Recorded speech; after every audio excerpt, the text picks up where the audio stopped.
Hey aspirants, welcome back to your own YouTube channel Sehrawat classes. कैसे हैं आप सब? आई होप आप सब बहुत अच्छे हैं और आपकी प्रिपरेशन भी बहुत अच्छी चल रही है। So guys, after UP LT grade GIC lecturer there is one more great opportunity for you, that is EMRS। I think आप लोगों को सभी को इसके बारे में इंफॉर्मेशन मिल गई होगी अभी तक। So in this session we are going to discuss in detail about this vacancy, that is EMRS Staff Selection Exam 2025 means Eklavya model residential schools की हम बात कर रहे हैं। वहाँ पर हमें वैकेंसी देखने को मिली है, बहुत अच्छे लेवल पर वैकेंसी आई है। एंड ये जो वैकेंसी होती है ये एकलव्य मॉडल रेजिडेंशियल स्कूल्स होते हैं, मींस जिस तरह से हमारे नवोदय होते हैं, सेंट्रल गवर्नमेंट के स्कूल होते हैं जो 6 to 12 होते हैं, Eklavya model residential schools. And इनका जो गवर्नमेंट की एजेंसी इनको ऑपरेट करती है, देखती है, वो होती है NEST, National Education Society for Tribal Students. So आप लोगों को आई थिंक इस बारे में पता होगा कि ये जो स्कूल्स होते हैं वो ट्राइबल स्टूडेंट्स के लिए होते हैं। सो ऐसे प्लेसेस पर ही ये स्कूल होंगे जहाँ पर ट्राइबल कम्युनिटीज़ होंगी, लाइक MP में, छत्तीसगढ़ में, जहाँ जहाँ भी ट्राइबल कम्युनिटीज़ है वहीं पर रेजिडेंशियल स्कूल्स होते हैं ये उन्हीं स्टूडेंट्स के लिए, और 6 to 12 होते हैं नवोदय की तरह। सो इनके हमारे ऑनलाइन सबमिशन एप्लीकेशन फॉर्म के 23 अक्टूबर तक आप कर सकते हैं।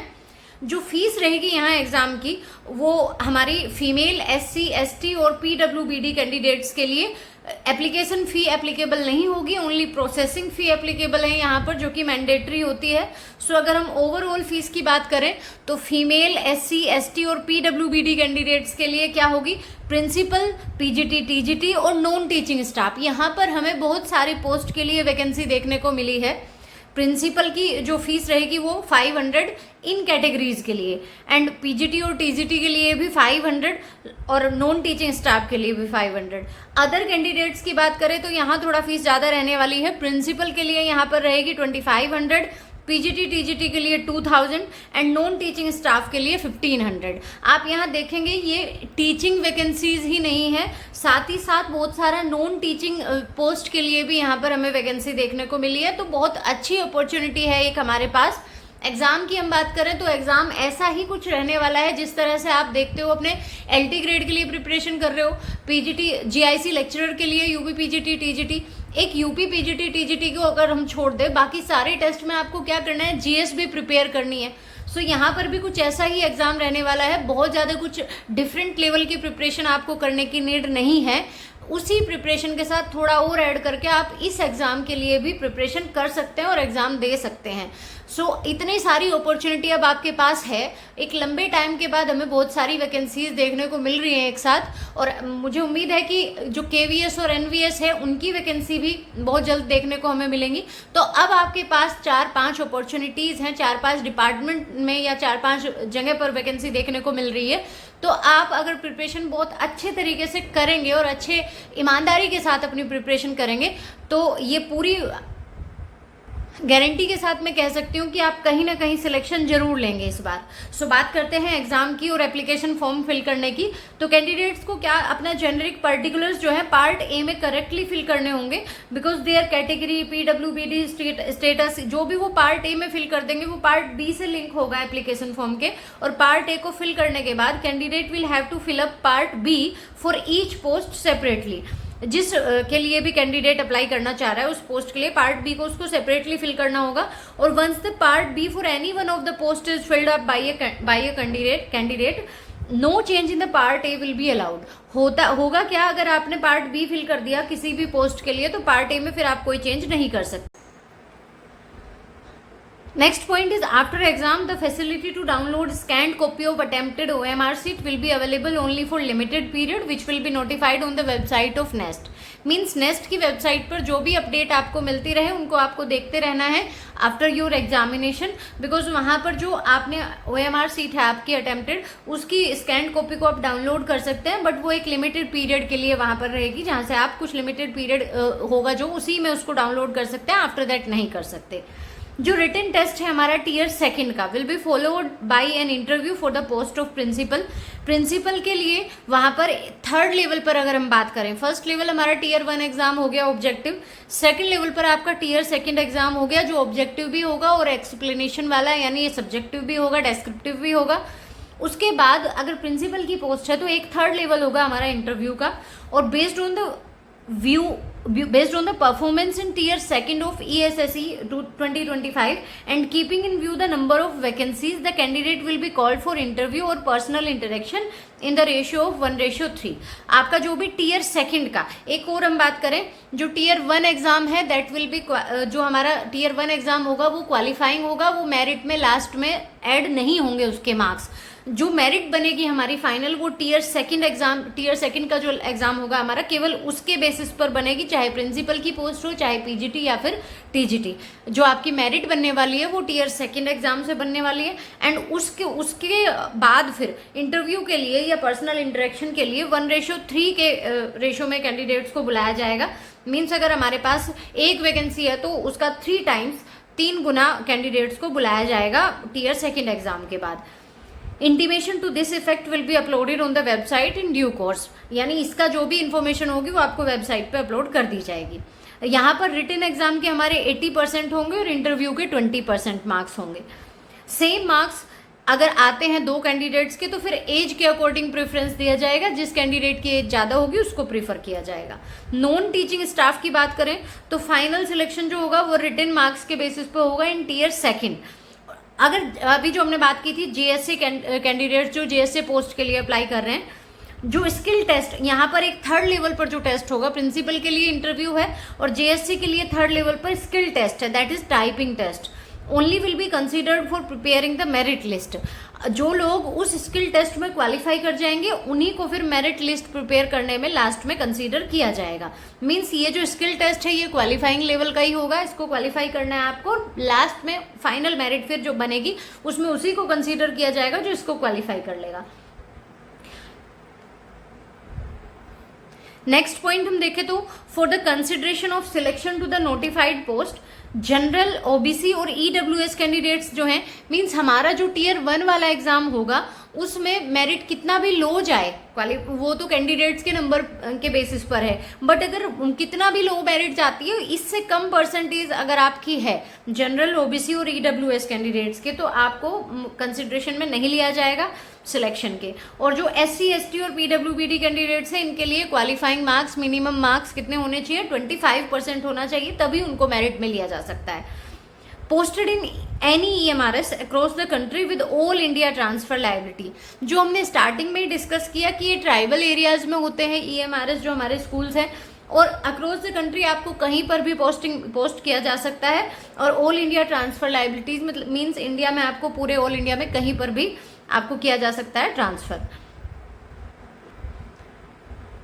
नेक्स्ट एक पॉइंट और यहाँ पर मेंशन किया है इन लोगों ने कि आपको लैंग्वेज प्रोफिशिएंसी टेस्ट जो है वो क्वालिफाई करना होगा with in the probation period.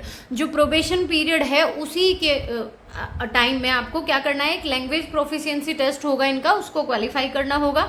वो जॉब मिलने के बाद की चीज़ है आपकी, और जनरली सभी लोग कर लेते हैं उसको।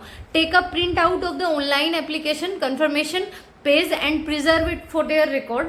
आपको क्या करना है, अपने ऑनलाइन एप्लीकेशन कंफर्मेशन पेज जो है उसका प्रिंट आउट निकाल के रखना है, और वो इंटरव्यू या डॉक्यूमेंट वेरिफिकेशन जो होगा, जिन पोस्ट के लिए डॉक्यूमेंट वेरिफिकेशन या इंटरव्यू नहीं है, उस टाइम पर उसको सबमिट किया जाएगा। मार्किंग स्कीम की हम बात करें तो यहाँ पर 1 mark to every correct answer, and negative marking जो है यहाँ पर वो 1/3 की नेगेटिव मार्किंग है। मीन्स अच्छी खासी नेगेटिव मार्किंग भी है। सो एग्जाम देते टाइम आपको ये भी ध्यान रखना है कि नेगेटिव बिल्कुल नहीं होने देना है, कोशिश करनी है कि बहुत कम से कम आपके नेगेटिव में मार्क्स जाए ही ना आपके मार्क्स नेगेटिव में। सो इट मीन्स अगर आप एप्लीकेशन फॉर्म फिल कर रहे हैं तो आपको बहुत ध्यान से फिल करना है। पार्ट ए और पार्ट बी अगर आप फिल कर लेते हैं फिर आप पार्ट ए में कोई चेंज नहीं कर सकते। आप नेक्स्ट पॉइंट जो आता है, आप एक से ज़्यादा पोस्ट के लिए अप्लाई कर सकते हैं, पीजीटी और टीजीटी के एक सब्जेक्ट के लिए ही। सपोज आप पीजीटी के लिए भी एलिजिबल हो, टीजीटी के लिए भी एलिजिबल हो, प्रिंसिपल के लिए भी, मतलब प्रिंसिपल के लिए तो नहीं अप्लाई करेंगे अगर आप पीजीटी टीजीटी के लिए कर रहे हैं तो, या फिर आप कोई नॉन टीचिंग स्टाफ की कोई जो वैकेंसी है, कोई पोस्ट है, उसके लिए भी हो, तो आप एक से ज़्यादा पोस्ट के लिए अप्लाई कर सकते हैं। बट पीजीटी टीजीटी में अगर आप फिल करोगे तो किसी एक सब्जेक्ट के लिए ही आप अप्लाई कर सकते हो, और जो फीस रहेगी वो सेपरेटली आपको पे करनी पड़ेगी हर पोस्ट के लिए, जितनी पोस्ट के लिए आप अप्लाई करेंगे।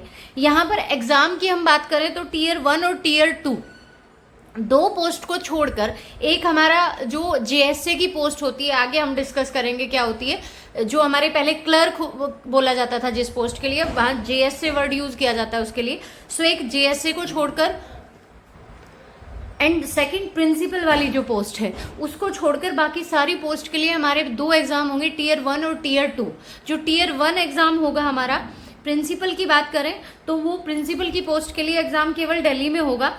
अदर पोस्ट का जो है वो सिटी बाद में डिसाइड होगी आफ्टर जितने भी एप्लीकेशन फॉर्म आते हैं या जितने एप्लीकेंट्स होते हैं उसके नंबर के बेसिस पर। इसलिए यहाँ पर कैंडिडेट्स को ऑप्शन नहीं दिया गया है एप्लीकेशन फॉर्म में एग्जाम सिटी जो है वो चॉइस फिल करने का। So next thing is login ID and password. आपको जो भी लॉगिन आईडी और पासवर्ड यहाँ मिलेंगे एप्लीकेशन फॉर्म फिल करने में, उसको आपको प्रिजर्व करके रखना है फ्यूचर यूज के लिए। Selected candidates initially on probation period which can be extended. 2 years का आपका प्रोबेशन पीरियड रहेगा। मोस्टली हर जॉब में आप जो भी जहाँ भी ज्वाइन करते हैं, KVS में करते हैं या फिर PGT UP में करते हैं, प्रोबेशन पीरियड ऑलमोस्ट 2 years का ही होता है। ऐसा ही यहाँ पर भी होगा और प्रोबेशन पीरियड में को एक्सटेंड भी किया जा सकता है। जनरली नहीं होता है बट यहाँ पर जो टर्म्स दी गई हैं उसमें यही लिखा है। Now the next thing is how many vacancies are there. So यहाँ पर आप देख सकते हैं टोटल जो है हमारी वो 7,267 7,267 वैकेंसीज हैं टोटल, जिसमें प्रिंसिपल की अगर हम देखें तो 225, PGTs की जो है वो 1460 और TGT की 3,962, फीमेल स्टाफ नर्स की 550, हॉस्टल वार्डन की 635, अकाउंटेंट की यहाँ पर 61 और जूनियर सेक्रेटरीट असिस्टेंट जिसको हम पहले क्लर्क बोलते थे LDC 228, लैब अटेंडेंट की 146 और टोटल 7,267 वैकेंसीज हमारी यहाँ पर है। इसमें भी प्रिंसिपल की आप देख सकते हैं यहाँ पर अनरिजर्व्ड की OBC ST और टोटल कितनी वैकेंसी हमारे पास है PWBD कैंडिडेट्स की। एंड पोस्ट ग्रेजुएट टीचर्स की भी अगर आप देखें सब्जेक्ट वाइज यहाँ पर मेंशन की गई है। इंग्लिश की हमारे पास टोटल 112, उनमें से अनरिजर्व्ड की EWS की OBC SC ST अदर्स, ये सारी कैटेगरी वाइज इन्होंने वैकेंसीज का नंबर दिया हुआ है। हम अपनी बायो की अगर बात करें तो 99 टोटल पोस्ट है हमारे पास, जिसमें अनरिजर्व्ड कैंडिडेट्स के लिए 43 हैं। एंड बायो में ही हम देखें 9 वैकेंसी EWS की हैं, OBC की 26 हैं, SC की हमारी 14, ST कैटेगरी में 7 और ये हमारी PWBD कैंडिडेट्स की और अदर्स की वैकेंसीज हैं। सो टोटल हम बात करें तो टोटल 99 वैकेंसीज हैं बायो के लिए। नेक्स्ट हम TGT की अगर देखें तो TGT साइंस की यहाँ पर कितनी वैकेंसीज हैं 408, जिसमें 167 अनरिजर्व्ड की हैं, EWS की 40, OBC की 110, SC की 61, ST की 30। अच्छी खासी वैकेंसी हमारे यहाँ साइंस की भी है। यहाँ पर फिर train graduate teacher regional language की ग्रुप B की यहाँ पर दी हुई है। ये कुछ रीजनल लैंग्वेज वाली वैकेंसीज हैं। फिर कुछ मिसलेनियस कैटेगरीज की है टीचर्स की, music, art, PET male, PET female और लाइब्रेरियन की हमारी यहाँ पर वैकेंसीज। आप नंबर देख सकते हैं, सबका मेंशन इन्होंने कैटेगरी वाइज किया हुआ है। Now the next is non teaching post. Non teaching जो स्टाफ है जैसे कि हॉस्टल वार्डन, मेल और फीमेल दोनों की है, हॉस्टल वार्डन की भी। आगे हम इनके लिए क्वालिफिकेशन देखेंगे किसके लिए किसकी क्या क्वालिफिकेशन चाहिए होती है। टोटल 346 है हॉस्टल वार्डन मेल की और हॉस्टल वार्डन फीमेल की 289, फीमेल स्टाफ नर्स की 550, अकाउंटेंट की 61 और JSA की 228 और लैब अटेंडेंट की total 146। So non teaching staff की हमारे यहाँ पर 1620 वैकेंसी हैं टोटल। ये कुछ PWBD कैंडिडेट्स की फंक्शनल रिक्वायरमेंट और बेंचमार्क डिसेबिलिटीज़ के बारे में मेंशन किया हुआ है इन लोगों ने।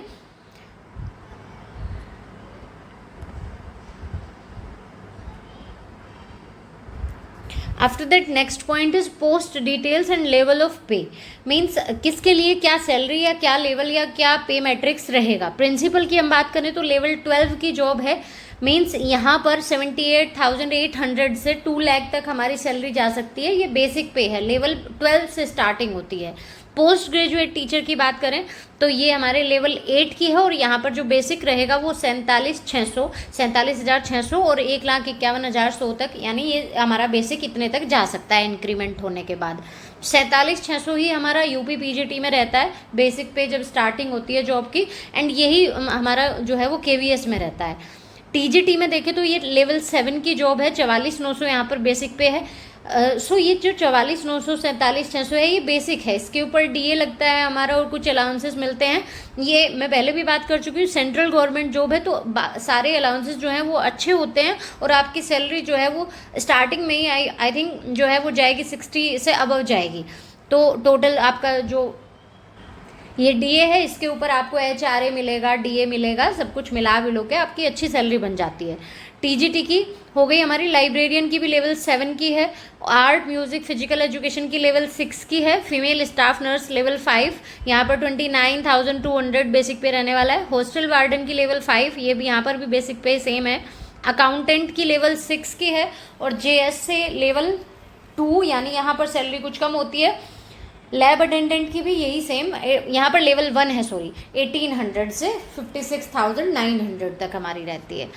अब बात करते हैं स्कीम ऑफ एग्जामिनेशन। एग्जामिनेशन का जो स्कीम रहेगी वो क्या रहेगी, यहाँ पर हमारे पास जो टीयर 1 है ईएमआरएस स्टाफ सिलेक्शन एग्जाम का, वो MCQ OMR based pen paper mode में कराया जाएगा और जो टीयर 2 है उसमें डिस्क्रिप्टिव क्वेश्चंस भी होंगे और MCQ OMR based pen paper mode में भी होगा। मींस कुछ आगे हम डिस्कस करेंगे, कुछ क्वेश्चन हमारे एमसीक्यू मिलेंगे, कुछ descriptive. After tier 2 there will be interview for the post of principal and skill test for the post of JSC. Choice of medium of question या एग्जाम पेपर जो है वो हमारा जो एग्जामिनेशन है उसका मीडियम बाइलिंगुअल रहेगा, हिंदी इंग्लिश दोनों में क्वेश्चंस रहेंगे हमारे।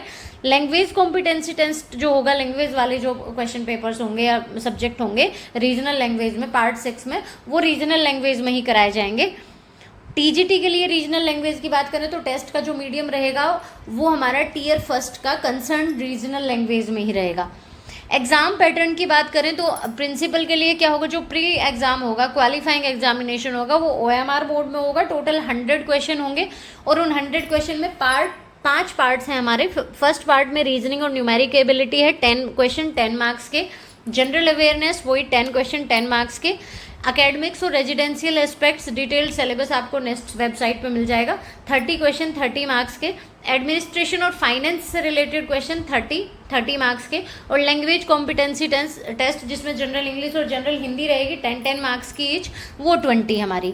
टेस्ट जो होगा वो 2 घंटे का होगा without any time limit for each part of the test individually. Means in different part के लिए आप अलग अलग टाइम लिमिट कुछ नहीं है, टोटल आपके पास 2 घंटे का टाइम है। 100 क्वेश्चन है और 100 ही मार्क्स का क्वेश्चन पेपर होगा हमारा।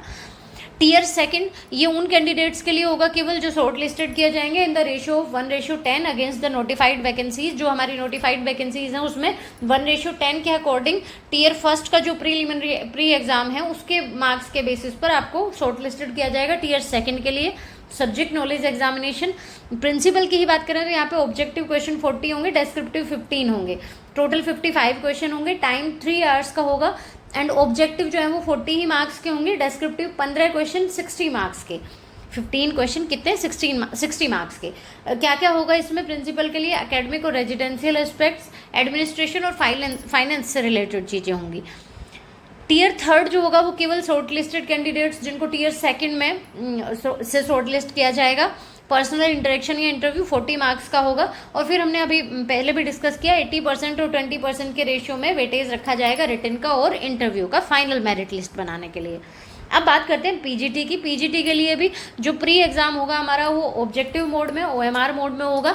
यहाँ पर भी हमारे पास 6 पार्ट होंगे। पार्ट 1 में जनरल अवेयरनेस, 2 में रीजनिंग एबिलिटी। यहाँ पर मार्किंग डिफरेंट है।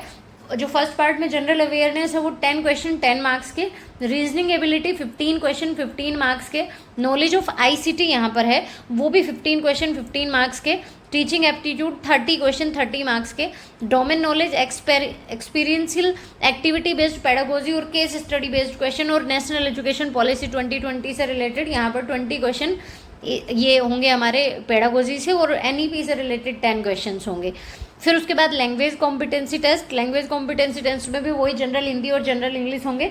एक चीज़ यहाँ पर 20 क्वेश्चन है ये 20 मार्क्स के।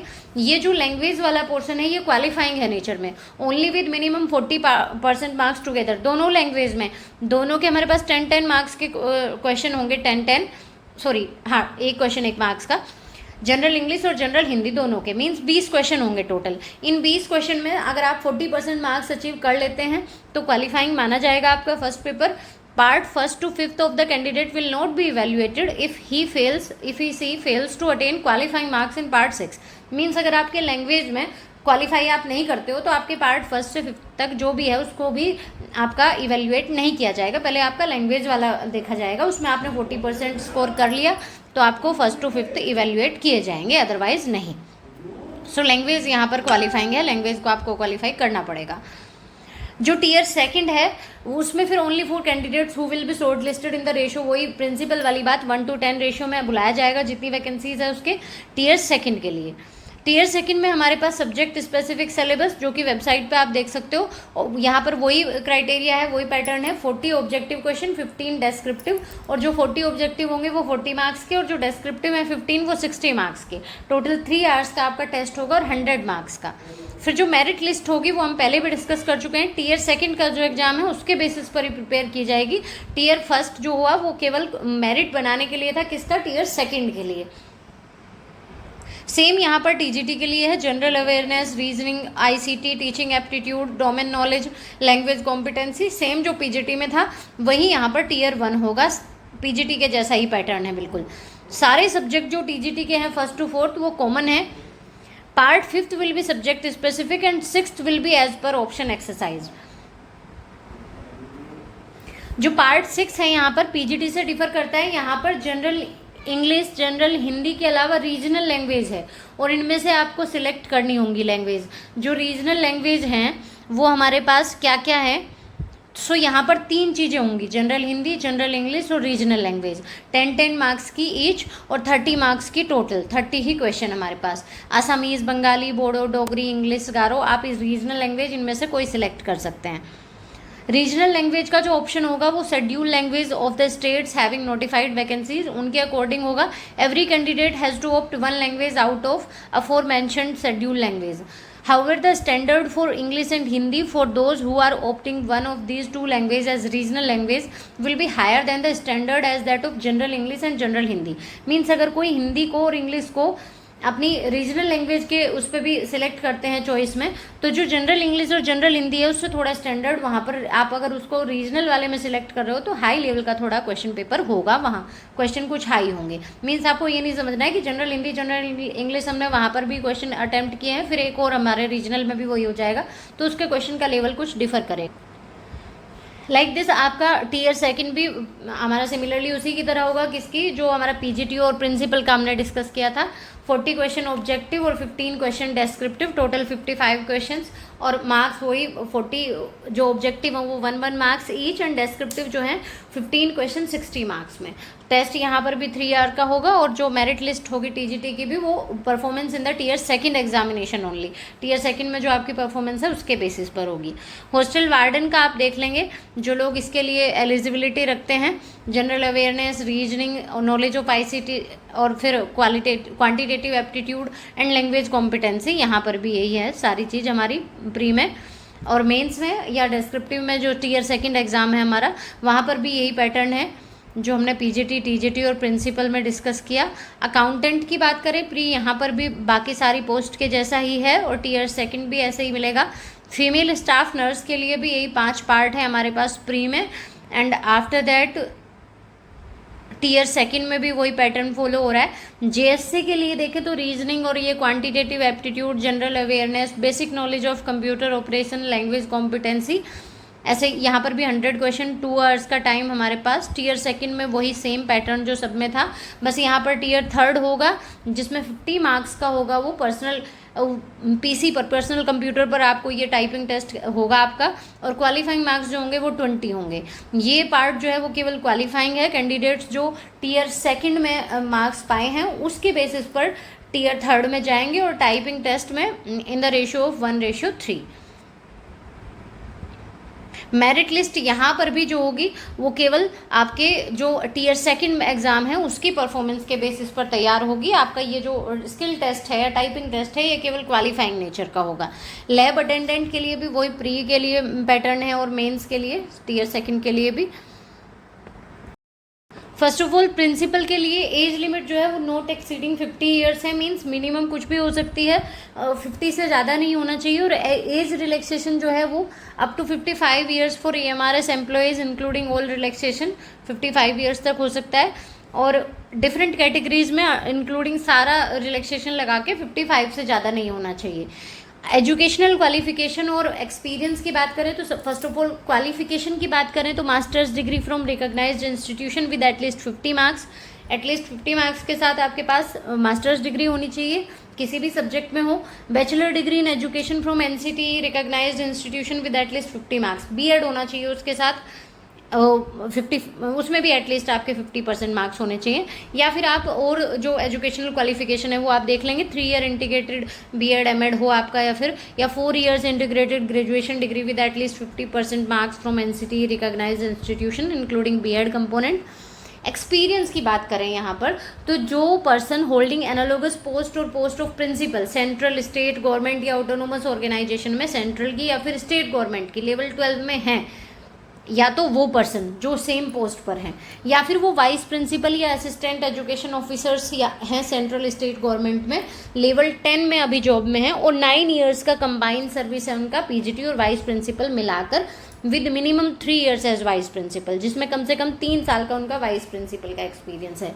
या फिर आप अगर PGT हैं कहीं पर, PGT या लेक्चरर हैं सेंट्रल स्टेट गवर्नमेंट में, लेवल 8 वाली जॉब में हैं आप, तो एटलीस्ट 12 ईयर्स की रेगुलर सर्विस आपकी होनी चाहिए उस ग्रेड में। मीन्स जो PGT प्रिंसिपल के लिए अप्लाई करना चाहते हैं उनके पास 12 ईयर्स का एक्सपीरियंस होना चाहिए। ये तो एसेंशियल क्वालिफिकेशन हो गई। डिज़ायरेबल क्या है, आपके पास फुल्ली रेजिडेंशियल, बिकॉज ये रेजिडेंशियल स्कूल्स होते हैं, बच्चे वहीं पर रहते हैं, आपके पास फुल्ली रेजिडेंशियल स्कूल में वर्किंग का एक्सपीरियंस हो। और अच्छी बात है प्रोफिशिएंसी इन इंग्लिश, हिंदी और रीजनल लैंग्वेज, वर्किंग नॉलेज हो आपके पास कंप्यूटर की। PGT की बात करें तो नॉट एक्सीडिंग 40 ईयर्स, आपकी 40 से ज़्यादा एज नहीं होनी चाहिए। सारे रिलैक्सेशन मिला के यहाँ पर भी आपका किसी भी कैटेगरी का कोई रिलैक्सेशन है तो 55 से एक्सीड नहीं करनी चाहिए। क्या आपकी एसेंशियल क्वालिफिकेशन है, वही post graduate course from NCT recognised institution in the concern subject as per the details given below against every post with at least 50% marks in aggregate including BEd component. Means वही आपका post graduation होना चाहिए 50% marks के साथ minimum, और BEd होना चाहिए। Post graduation degree from a recognised institution with at least 50% marks in aggregate in the subject concern. उसके साथ BEd डिग्री आपकी, वो भी 50% मार्क्स मिनिमम। मीन्स आपके पास पोस्ट ग्रेजुएट और BEd की डिग्री होनी चाहिए, या फिर 3 ईयर्स इंटीग्रेटेड BEd MAd होना चाहिए आपके पास, या 4 years integrated graduation degree with at least 50% marks including BEd component. Subject यहाँ पर आपके वही PGT इंग्लिश है, हिंदी है, फिजिक्स है, chemistry, maths, economics, biology. Biology की अगर हम बात करें तो क्या सब्जेक्ट होना चाहिए आपके पास मास्टर्स में, यहाँ बच्चों को बहुत कन्फ्यूजन रहता है। इन बायोलॉजी, जूलॉजी, बॉटनी और any specialisation in biology. Means जैसे आप बहुत लोग कमेंट में पूछते हैं कि भाई माइक्रोबायोलॉजी वाला फिल कर सकता है क्या, बायोटेक्नोलॉजी वाला फिल कर सकता है क्या, तो यहाँ पर लिखा है any specialisation in biology. Biology का कोई भी स्पेशलाइजेशन हो, जूलॉजी हो, बॉटनी हो, provided the candidate has studied biology, zoology, botany at graduation level. Condition बस ये है कि उसने ग्रेजुएशन लेवल पर बायोलॉजी, जूलॉजी, बॉटनी पढ़ा हो। स्पेशलाइजेशन में उसके पास कुछ भी हो, कोई भी बायोलॉजी की आपके पास सब्जेक्ट हो, बट बायोलॉजी, जूलॉजी, बॉटनी आपने किसी न किसी ईयर में पढ़ा हुआ हो, वो नेसेसरी है। डिज़ायरेबल यहाँ पर भी वही है, experience as TGT in the recognised institution in concern subject. आपके पास TGT का एक्सपीरियंस हो सब्जेक्ट का, रेजिडेंशियल स्कूल में वर्क करने का एक्सपीरियंस हो, कंप्यूटर एप्लीकेशन की नॉलेज हो। PGT कंप्यूटर साइंस का यहाँ पर दिया है, ये आप क्वालिफिकेशन देख लेंगे, MSc IT MCA ये सब होना चाहिए। और अगर आप प्रमोशन चाहते हैं फ्यूचर में तो उसके लिए BEd रिक्वायर्ड होगी। TGT की बात करें तो एसेंशियल क्वालिफिकेशन यहाँ क्या होगा, या तो 4 years integrated graduation degree course from NCT recognised institution with at least 50% marks in all subject individually as well as in the aggregate, और bachelors honour degree from a recognised institution with at least 50% marks in all subject. As वही हमारा not exceeding 35 years, और relaxation मिला के 55 years, 35 से ज़्यादा नहीं होना चाहिए TGT में। Post graduation in concern subject ये यहाँ या फिर पोस्ट ग्रेजुएशन हो और BEd MAd हो। Bachelor degree in education BEd degree इसके साथ क्या होगा, BEd degree from NCT recognised institution with at least 50% marks. 50% marks के साथ आपके पास क्या हो, बीएड हो। CTET qualified in the central teacher eligibility test, because जो TGTs होते हैं वो आप किन क्लासेस को देखते हैं, 6 to 10th, तो उसके लिए आपके पास CTET सर्टिफिकेट होना चाहिए, CTET क्वालिफाइड आपका होना चाहिए।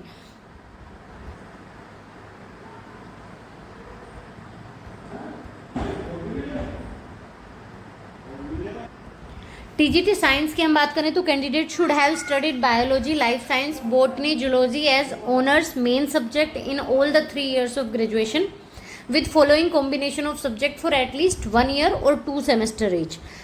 मीन्स उसने क्या पढ़ा हो बच्चे ने, biology, life science, botany, zoology as honours main subject in all the 3 years of graduation, या फिर उसके पास ये 2 सब्जेक्ट कॉम्बिनेशन में रहे हो 2 सेमेस्टर में या फिर 1 साल में। बायोलॉजी और लाइफ साइंस मेन सब्जेक्ट है और सब्सिडियरी सब्जेक्ट उसके पास केमिस्ट्री, बॉटनी और जूलॉजी है, या फिर बॉटनी मेन सब्जेक्ट है और केमिस्ट्री और जूलॉजी सब्सिडियरी सब्जेक्ट में रहे हैं, या फिर जूलॉजी मेन सब्जेक्ट है और केमिस्ट्री और बॉटनी सब्सिडियरी में रहे हैं।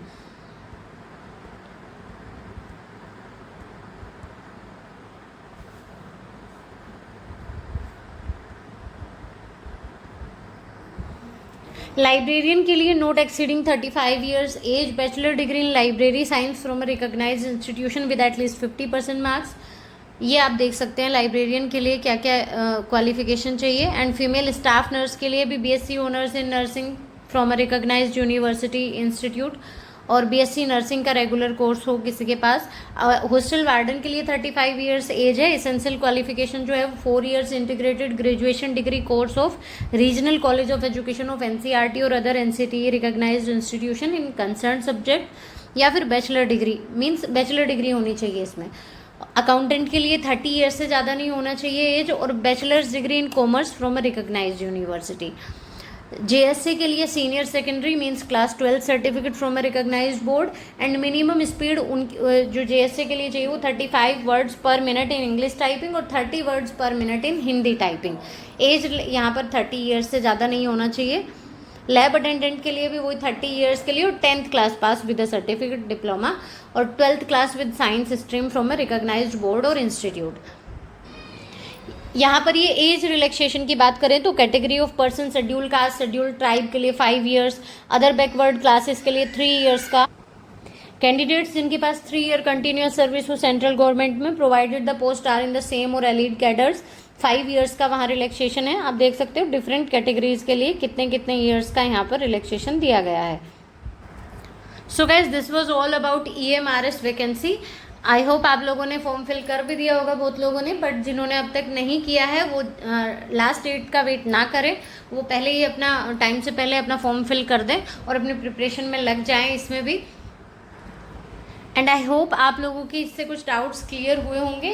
सो if you found the video helpful, don't forget to like and share the video and subscribe my channel. मिलते हैं नेक्स्ट वीडियो में नए टॉपिक और नए कुछ प्रैक्टिस सेट्स के साथ। Till then take care and bye bye. Thank you so much for watching.